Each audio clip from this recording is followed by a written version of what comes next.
Hi there. In this video, I will show you how to add new team members or how to manage the personal information of existing team members. So to do this, you need to first have the necessary permissions to access admin and then team members. And then you can click on the little plus icon here.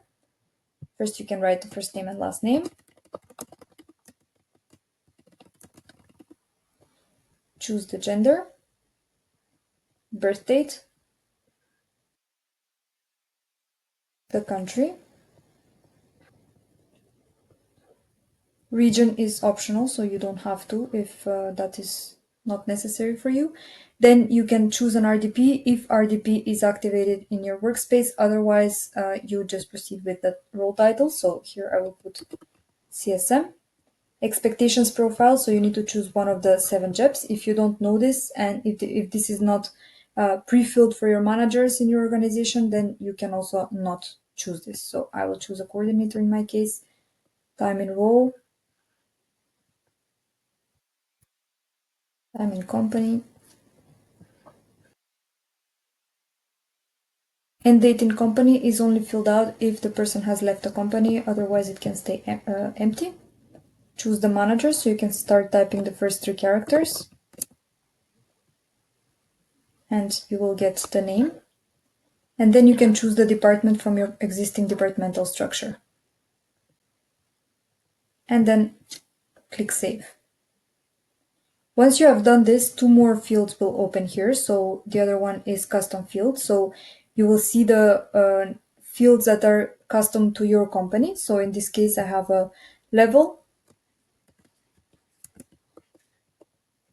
language, email, and salary. So these are, I'm not going to fill them out, but usually I should.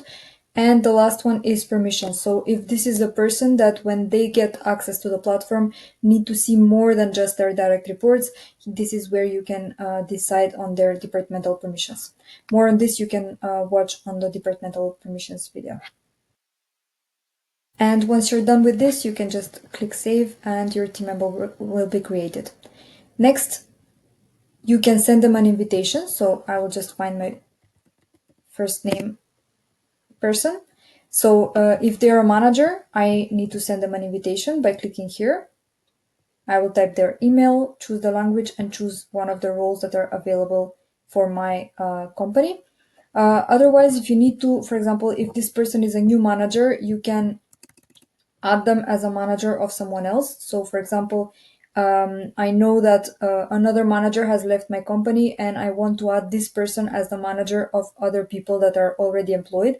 So for example, Dax, he has left the company and I need to change the manager for all of these people. In order to do this or manage any of their other personal information, I can find the name of that person or filter by manager and go here. And this is where I will see all the same information that I was able to fill in when I was creating the team member. So if I want to change the manager, I can simply find a new one here. And then click Save. Thank you for watching.